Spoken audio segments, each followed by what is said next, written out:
All in Sports Network. We love sports.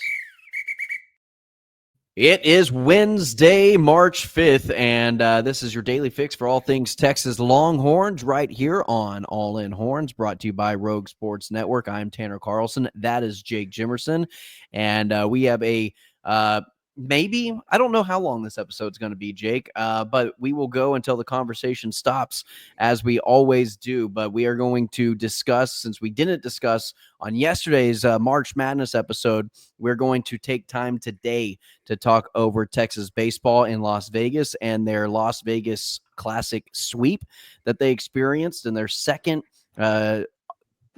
preseason tournament win that they've experienced, and regular season tournament. It's not season. I wouldn't call it a preseason Or pre-conference, non-conference tournament. Yeah, not non-conference tournament win. I said in-season second win. Season tournament win with a sweep in Vegas. We will discuss those games briefly, and then we are going to take a look at how our Texas Longhorns did in the NFL draft. Any rising stock, any dropping stock, and kind of how they measured up in terms of their grades, where they measured up with the rest of their counterparts within their draft. I do know Texas had the only school in NFL combine history to have four runners of four 4.40 sub 4.40s in one combine, however you want to word that. But first time four teammates of the same program have ran sub 4.40s in the same combine. And that you say that 3 times fast? Yeah, no, I can't. And so anyway, we will discuss all of those things. And I think Jake, although it's not written down as a Jake Don't Jump segment, it might turn into one when we talk Kelvin Banks. So we will go ahead and get started with the episode. Jake, first of all, were you able to tune in to any of the baseball games with as much basketball going on this weekend? No, it had nothing to do with the basketball, though. It had everything to do with I couldn't find a stream that I didn't have to pay $30 for. Yeah, very nice. And if it was a conference game, I probably would have just swallowed my pride and paid it to watch it. I was just kind of luckily people were posting online. I mean, within minutes of big plays and hits. I will say the shout out to the Texas Longhorn baseball social media team. They do a pretty damn good job. They do good job. Nash, who's a well-known Texas fan, he also does a really good job. And I think I'll get Nash Talks Texas is the Twitter tag, just to give him shout out, because I know he does a lot of work of posting highlights immediately in games. And so between the Texas socials and then guys like Nash that post things really regularly, it's really easy to keep up with games like this when you aren't wanting to pay $30 to watch three baseball games. I had an anniversary to celebrate, and so I was not really on my couch watching sports really at all this weekend, or at least on Saturday. Sunday I spent some time watching a couple of things here and there. But anyway, Jake, let's go ahead and go through the games. It was a 10-9 win against Washington, a 10-5 win against Texas Tech. That game was nearly run ruled until Tech kind of closed the gap towards the end of that game. And then 15-6 win over Illinois. And Jake, the bats were batting this weekend. Looked really good. Yeah, it was a lot of one inning going off. You look at the Illinois game and go, wow, they won that easy. Well, they scored 9 runs in the 6th inning. Yeah. that game, Illinois was actually winning 6-5. And then I went and checked the score after doing a couple chores around the house, and it was a blowout for Texas. And I was like, whoa, the heck? Something happened. All of a sudden they were from down 1 to up 8, in one inning. So, the scoring came in bunches. I would say it maybe not as consistent, but it came in bunches. Cause I think against Tech, I think like 7 of the runs. Yes, great memory by me. 7 of the runs came in the 2nd inning. The other 3 came in the 5th. Yeah. So they scored 2 out of the 9 innings of that game, but it doesn't matter when you score them. It just matters how many.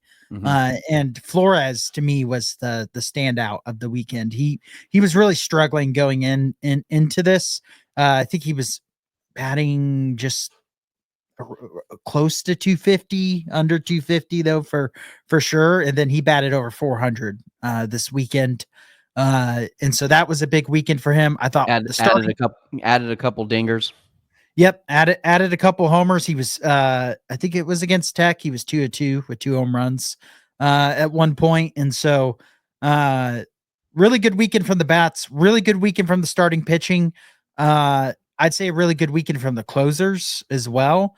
I'd say the closing looks much stronger than last year. The bullpen is still, I would say, inconsistent. Yep. And how they kind of shape up is going to determine the heights that this team can go to, because it's going to be tough in the SEC in baseball, and it just is. I mean, every team is really good for the most part. They've already showed they can compete at that level. Run rolling a now ranked Ole Miss team, but still, this team is much better than last year's team. I think without a doubt. Took care of an Oklahoma State team who is now in the rankings as well. Yeah, I would say, an Oklahoma State team would beat A&M, but everyone's beating A&M. Which by the way, I'll just go ahead and segue it myself. I'll take over here. Look at me. This is my show now. I'm the captain now. A&M shouldn't be ranked. I'm just gonna say it as it is, that they're 6-4, just above 500 with no quality wins. None. 4 straight losses too, by the way. Started out 6-0. Took down the mighty 3-win Rice Owls. To end that, which I did see just an all-time tweet by a Texas fan. You know how A&M does when you've thrown multiple balls in a row and they'll start doing ball for at their home stadium. That's one of their chants that goes viral every year. Texas fan was quote tweeting them after the 3rd loss in a row, just going loss 3. Yeah. That really got me, but just funny, because if you go back to game 1 of the Texas schedule and you go on social media on Texas baseball Twitter after they lost Ole Miss, it is nothing but A&M fans dancing on the grave after a game 1, which is fitting for them. That is just, you would think that they would learn from the history of all their sports programs, football, basketball, baseball, whatever it is, that play the full season out before you talk trash. Just play the full season out, because the moment you start getting too high on your horse, here comes 4 losses in a row. Here comes a 6-game losing streak. Here comes 3 straight losses in SEC play to finish out your football season. It happens in an instant for this program, and yet their fans never figure it out, Jake. They just don't ever get it. No, and my thing is, it just happened to them in every sport this year. Every sport. They had every opportunity to be in the SEC championship this game in football, and couldn't. They lost their last 3 SEC games to South Carolina in a blowout, to a bad Auburn team, and then couldn't score an offensive touchdown in the biggest game of their program's history against Texas. Their basketball team, who they themselves have crowned as the best team in A&M's history, all of a sudden is just about a 500 team in conference play. And they've lost 6 straight? 4. I think 4 straight? in a lot. They've lost 4 in a row. Yeah. Yeah, they've lost 4 in a row in basketball. And now we're 2-3 weeks into baseball season, and they're already ranked below Texas after starting the season off ranked number 1 in the country. And they're ridiculously talented. I mean, I imagine they're going to turn it around and have a good season this year. It must be their coaching, Jake. Yeah, I mean, again, we talked about it last week. They just Les Wiener. They do not have Max Wiener, and they're schlossing a lot. They've got a lot of schlosses on their schedule right now, and it's not looking good. It's just funny, and I'm not dancing. Well, I am but it's A&M. You kind of dance on their grave. Target. It's a very big target. Yeah, it is punching down. I will say that it is. It's a low kind of bad of me to punch down on the little brother. Yeah, the little brother, the ungrateful, the But Spoiled brat. yeah, but yeah, it's just funny at Yeah. this point. This quickly in the season, they started number 1. Texas started, 16. lower, like 16, even I think in 1 or 2 polls they were unranked, and now Texas ahead of them in all the polls. It's funny. We'll see how it plays out. Yeah. There's a ton of baseball left. Baseball can be a very momentum-based sport because hitters go through slumps, and maybe they're just all starting in a slump because they are a loaded lineup. But funny to see at this point in the season, and more so on the Texas side. It's just nice to see that we're seeing a lot of improvements. They seem like they're going to be a better team than last year. I think they probably already are when you consider some of their wins already. But it's going to be, I'm excited to see this team play in conference play and see what level they compete in the SEC. Are they going to be competing for a top, 4 team in the SEC? Are they going to be more so in that middle, fighting to be the upper part of the middle of the pack? Or where are they going to fall come SEC play? Yeah. And Jake, let's go ahead and head over to the football side of things.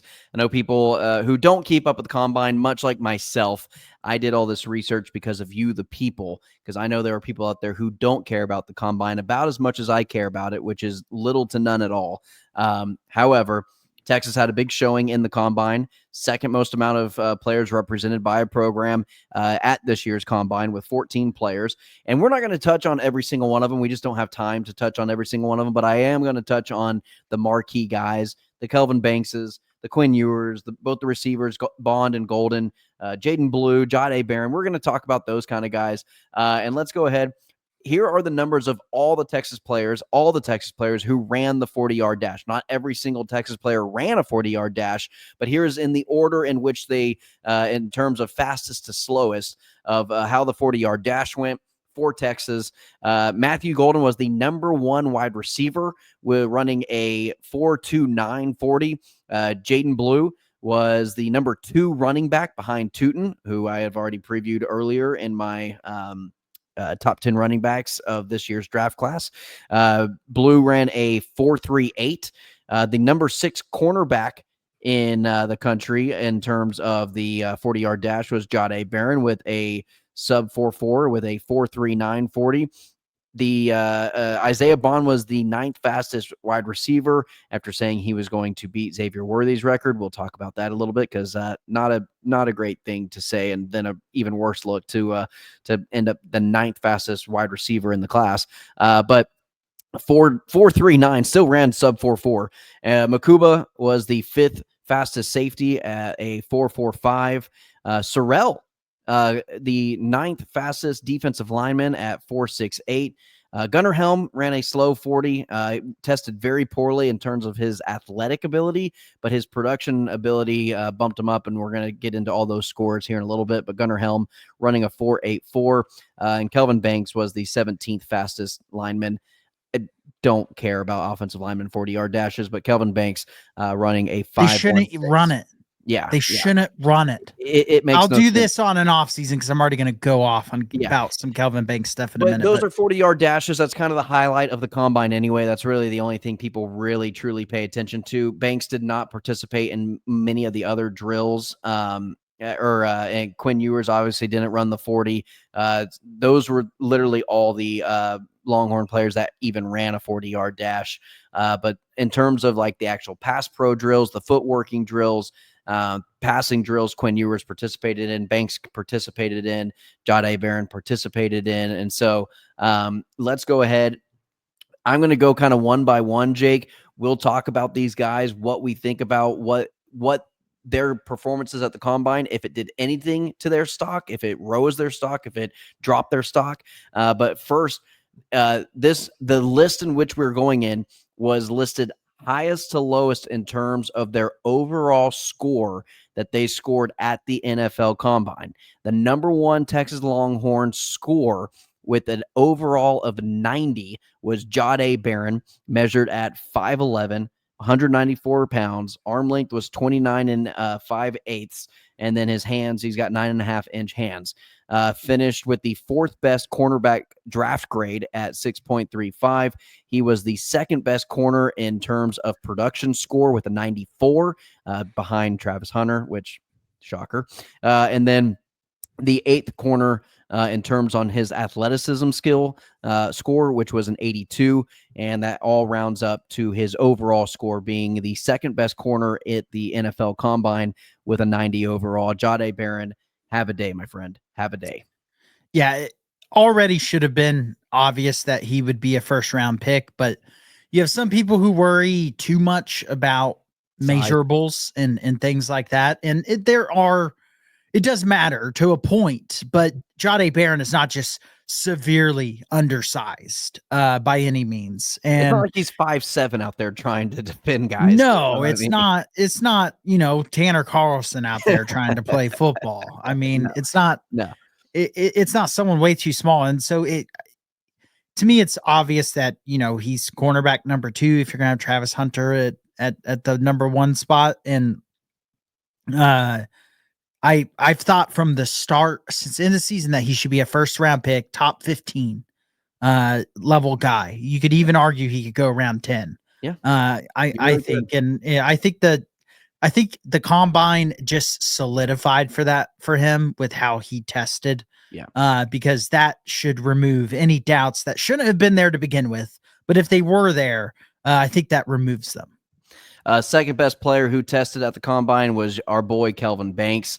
Measurables, Jake. Let's get into the measurables, and then I'm going to let you go ahead and take the mic and take this show by the horns. But let me announce the measurables first. 6'5", 315 pounds, 33.5-inch arms, and 10 3/8 inch hands.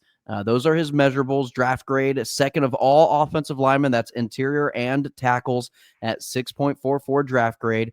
He was 5th in production with an 83, 13th in athleticism with a 78, and he was 4th overall of all offensive tackles with an overall score of 82.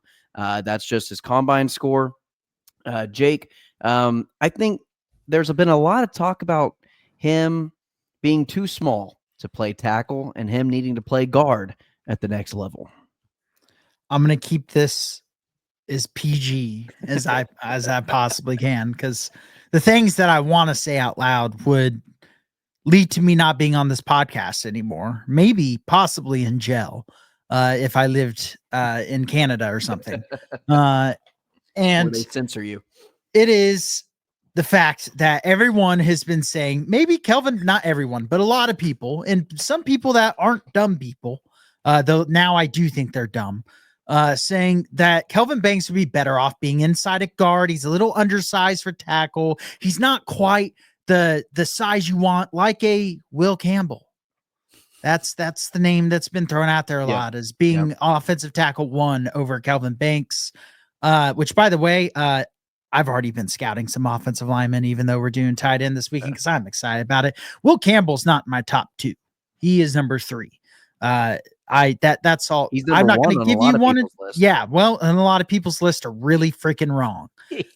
Watch the tape. Watch the tape. Kelvin Banks is offense tackle 1. And I do think there's a close second.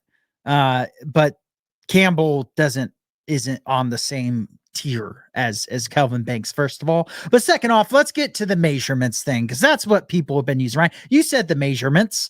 I'm just going to go, I'm going to say him again, because I'm going to do a comparison 1-to-1 to the Lord and Savior, Will Campbell, who's just the prototypical freaking tackle that you want in the NFL. Little old Kelvin Banks just doesn't match up in measurables, right? Kelvin Banks, 6'5" and 1/8. Will Campbell, 6'5" and 7/8. Got him by a whole 6/8 of an inch. Wow. That's a lot in certain areas of life, but not when it comes to height of your tackle. Weight, 315 for Kelvin Banks, 319 for Will Campbell, 4 pounds. Wow. 4 pounds a lot. I've lost 4 pounds in the last 2 weeks. I'm on a freaking roll. Have you lifted a 4-pound dumbbell before, Jake? No. Couldn't possibly do that. That's too heavy. Hand size, 10 3/8 for Kelvin Banks. And hand size does matter for offensive line, because look at Tyron Smith. I was going to say Tyron Smith's a perfect example. 10 3/8 for Kelvin Banks. They've been very similar so far, right? So that would lead you to believe, what's this measurements talk about? So surely Will Campbell, got to have way bigger hands. 9.5.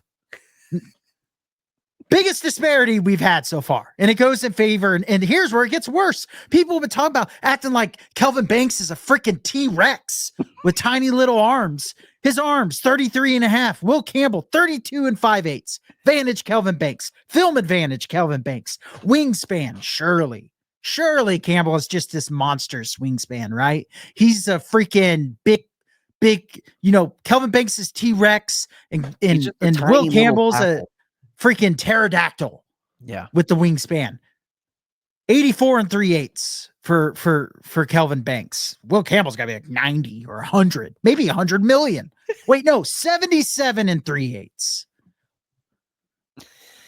What are we doing? The idea, Banks, could he play guard? Sure. Why would you want to draft Kelvin Banks and not play him at left tackle, or at worst at right tackle if you already had someone that was good enough at left tackle? I still want to do that. He's played left tackle his whole career. He has put on film against top picks, Will Campbell, Dallas Turner, every year going against first round picks since his freshman season. Yeah. And he has given up. Ask Will Anderson in Austin his sophomore season.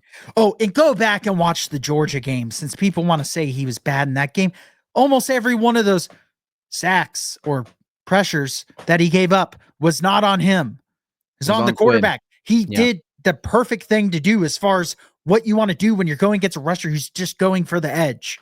And it's ridiculous. It was ridiculous to begin. When I first started seeing this stuff, you got some very strongly worded text messages from me of what I thought of these people saying that. Then for the measurements, for not even to back up the draft nerd losers who don't watch football and just care about if the hand size is 1/8 of an inch bigger than the other guy, for that to also turn out in favor of Kelvin Banks is both not even validating. I'm not even going to use that word. It's because it's not. It's funny and it's gratifying. It's not validating because the film validates itself. Yeah. It's not like Kelvin Banks played for freaking Buffalo. It didn't play against anyone in his college career. He played at Texas, played against top tier pass rushers every season of his career and shut everyone down. Yeah, it's ridiculous. He is tackle number 1 on this podcast. He is LT1. I think there's spit all over my webcam. Well, I don't see it, so you're good for now. But yes, so there's our Kelvin Banks talk, and thank you, Jake, for not completely jumping over the edge. But third best player who performed for the Texas Longhorns at the NFL Combine, Matthew Golden. Big shocker there. He had a big day. He sits at 5'11", 191. Arm length is at 30 inches and 30 5/8 inches, 9.5 inch hands, big hands for a wide receiver.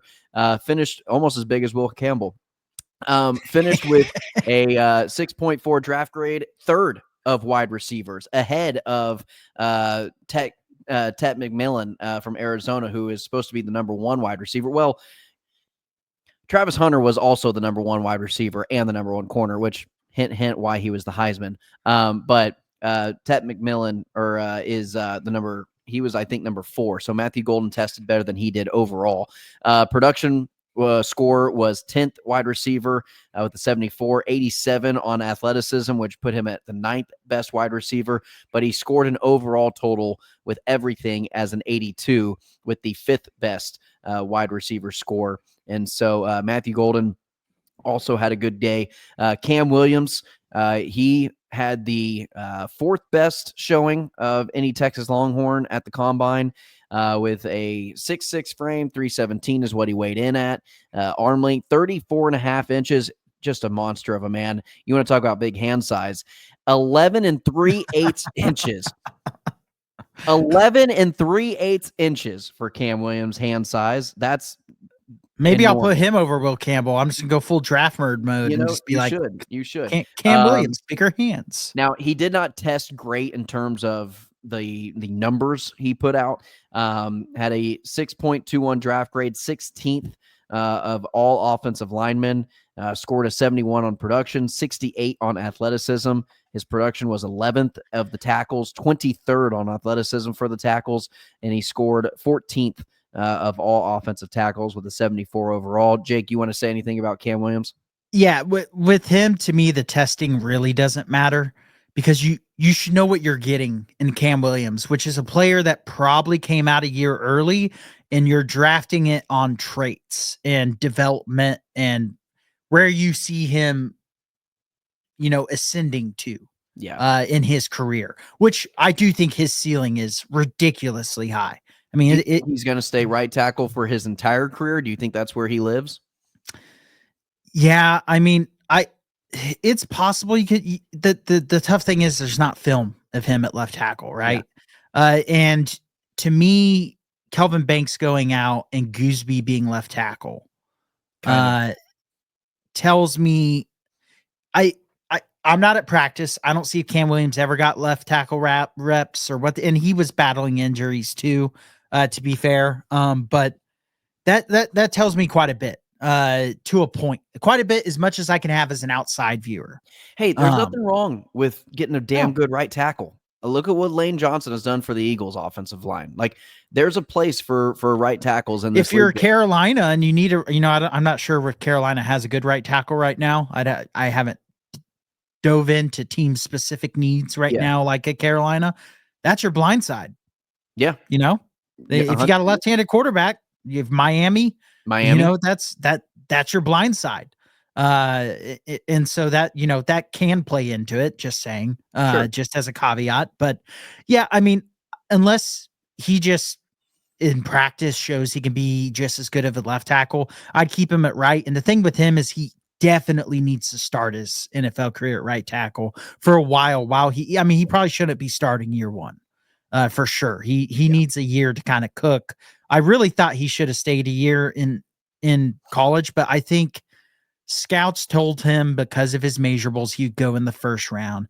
And now I think there's a chance that he slides, because what you get told right out of college before people evaluate your film and evaluate your final scores and stuff in the combine is typically not always the best advice whenever your film shows a lot of holes and a lot of areas that need your to sports upgrade. agent, your agent is always going to hype you up more than what you are. They're going to tell you that you're an automatic shoe-in first rounder. Then come draft time, you're slipping middle of the second round, maybe back into the second round. And that's millions of dollars you're losing. Especially in the NIL era, you can get that by coming back. Sure. Yeah, absolutely. But I'm kind of in the same boat as you are with Cam Williams. He is definitely a uncooked steak, but has got the best, cut of meat that you can have. It just, you need the right chef to prepare it the right way. His ceiling is the roof for him, but the floor is the floor. It is the floor. Yeah. Taking Michael Jordan's quote a step further. Yeah. With him. That was a Sumlin quote, the standard is the standard. Well, his floor is the floor, but his ceiling is ridiculously high as far as where he could be if he maxes out his potential. Sure. Next, we've got Quinn Ewers, who I thought had a really good pro day, and especially throwing the ball. He didn't really test shuttles and all those, agility tests. He didn't really do any of that. He threw the ball and he showed that he can throw, and that's really all he needed to show. But 6'2", 214 at 30 3/4 inch arms, with 9 3/8 hands, which is pretty on par for NFL quarterbacks. It's not like he has small hands that they're going to dock him because he's got 8-inch hands or something like that. Which that is one measurable that kind of matters. Hands on quarterback. I mean, if you've got small hands and you're playing with a wet football or a cold football, it's more likely to pop out when you're getting hit. There is I can't remember what the length is, but there is kind of a length where if you look at, even if they were a high prospect, but their hand was below a certain level, their hit rate is just astronomically smaller. Yeah. I smaller, huh? Than a little bit of a larger hand size. You know what they say about small hands. Small gloves. Yep. And so, but yeah, he scored a 73 overall at his draft grade. His draft grade was a 6.16, fourth among quarterbacks. So right behind Cam Ward, right behind Shador Sanders, and I think it was Dylan Gabriel was the only. I think those were the three quarterbacks ahead of him. But he was ranked ahead of every other quarterback in terms of his draft grade coming from the combine. But he ranked overall, his entire performance was seventh of all the quarterbacks with a 73 overall. So, Jake, let's discuss Quinn Ewers a little bit, kind of where we have him. I think he performed well enough to if you're the Los Angeles Rams, do you trade back 5-6 spots at the end of the first round, maybe with Kansas City, maybe with Philadelphia, and secure your quarterback for the future behind a Matthew Stafford in the first round with drafting a Quinn Ewers? That's kind of where I'm at with it. You got to get him behind a veteran guy who's going to be there 1, maybe 2 more years as the solidified starter, and then have him develop in a good system with a good coach with good talent. And Quinn Ewers can succeed in this league. I truly believe that. Yeah, Quinn Ewers' career will be decided by where he gets drafted to a point. If he goes to a Rams, San Francisco, and I'm not saying these teams necessarily need quarterbacks. I'm just saying systems where maybe they could be looking for a different quarterback in the future. Yeah. Because San Francisco, things are up in the air with Purdy right now. What about Pittsburgh? What about Pittsburgh behind Russ? I mean, he can learn from Russ, but I think the coaching with Sumlin would be beneficial to him. Yeah, I mean, it's tough because Pittsburgh's not some offensive guru. No, Pittsburgh's in such a weird spot too, with like where they are. They've kind of been the same team for a while now. Granted, quarterback is a big part of that need. So yeah, I think Pittsburgh would be a good spot, not a great spot. Yeah. Just because the offensive scheme is more in the era. If you're a Miami, do you look at him? Yeah. If you can get him early second round. You don't know what Tua's career is. No. And even when he plays I mean, I think this last year showed that he is a good starting quarterback. Well, he's viable for the Miami success because if he's out, they have no shot at winning. Whenever he's in, with the backups they've had currently. But if you get a Quinn Ewers as a backup, does that increase your ceiling a little bit more when he gets hurt? And if he gets hurt again, is his career over? Then you have a plan, and that's a good offensive system. That's a great offensive system for him to go into. Absolutely. The exact type of system you'd want him in. And so, Jake, if I throw this out there, you're going to get mad at me. Probably. Okay.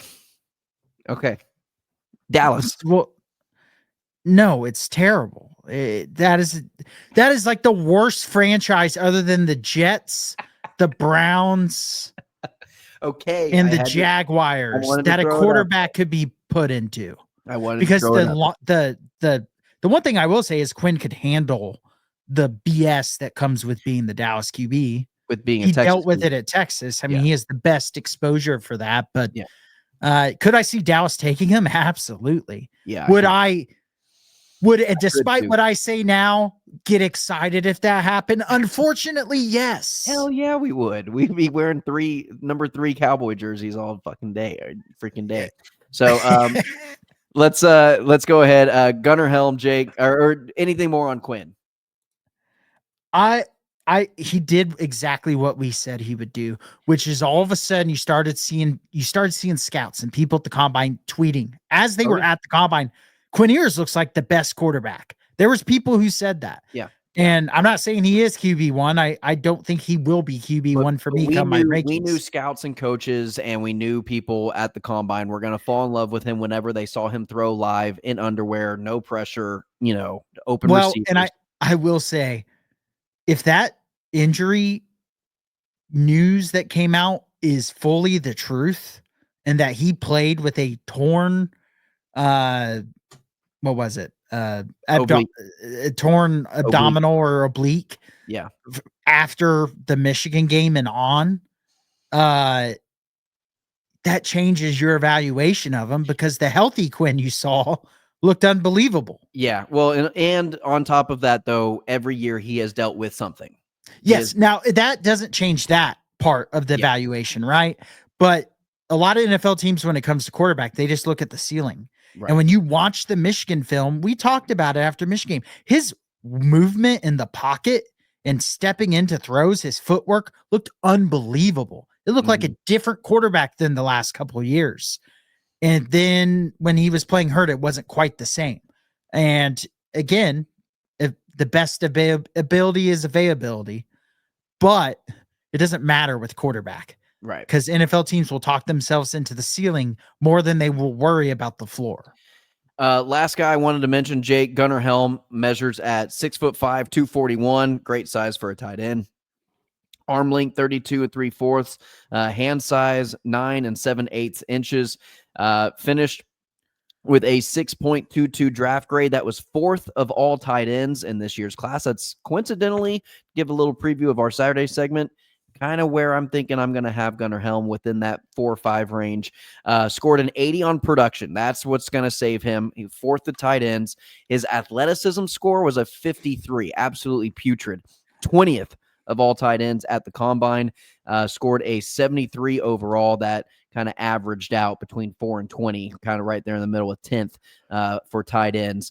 Gunnar Helm, Jake, we kind of know he's not this super athletic dude, but I think he can be a damn good tight end in the NFL when given his. Sorry, I started just toning you out once you started talking about Gunnar Helm's combine results because he's a football guy, not a combine guy. Absolutely. I was not actually, I was doing the student section thing where you read the newspaper rather than listen to the opposing team come out because nothing you said there mattered. I would agree with that. I do agree with that. I don't think Gunnar Helm's Gunnar Helm should just skip the combine because he was never going to increase his stock in the combine. And now what's going to happen is some team's going to get an even better steal than they already would have. Yeah. And so, Jake, with all that being said, all that being put out there, stock rising, stock falling for certain players for the Longhorns, not Will Howard in Ohio State, for Texas, Quinn not Ewers. Will Campbell and LSU. Yeah, no, we're not talking about. Just read a mock draft during this podcast that had Will Campbell number 10 and Kelvin Banks 23 to the Packers. If Dallas passes on Kelvin Banks, I'll be furious. If they pass him up at 12, I'll be furious. I might not be on the podcast again. Yeah. But biggest risers, big fallers, Jake. For me, I thought a big riser was Quinn Ewers. I think one of the bigger drops, Isaiah Bond. Yeah, I mean, that 40 times a disaster for him. For him. A 4.4 is not bad. A 4.4 when you were talking about breaking Xavier Worthy's record and people thought there was a chance. And then you're the that's kind of your thing. Receiver. That's kind of your thing. Yeah. Being the speedster and you weren't the fastest wide receiver from your team. That's about as bad of a disaster as you could have in the combine. Yeah. As far as I'm concerned with combine results. Yeah. And I mean, he was really fast on the, whatever the drills, the gauntlet drill or whatever, where they run across the field and catch footballs. He got up, I think, to about 25 miles per hour, which I think was the fastest out of the last 3 years. Maybe he doesn't have track speed. Maybe he's a game speeder. And we've seen that game speed in real life. We've seen it. Yeah. I'm just curious. I'm still curious what happened at Texas. If there was more to it than just injury related stuff. Yeah. There's been hints at that, but nothing confirmed. So I'm not going to go out and say that when I don't know. But I would just be curious what NFL teams are going to hear when they do their due diligence. And his draft stock could really get hurt, I think, because you have a drop off, just a complete drop off the face of the planet production wise in the middle of the season that needs to be talked about. You know, he did transfer to college. Granted, a coach left, but still something that NFL teams are going to ask. I guarantee you they're asking about it. Yeah. They're asking about the drop off of production. And now they're going to be asking, why was your 40-time barely top 5 out of the receivers when you were known as the speedster of this class? going into it. Yeah. And so pro day is going to be very important for Very Isaiah important. Bond. Very, very important for Isaiah Bond. Jake, I forgot to mention with Quinn Ewers, going to backtrack slightly.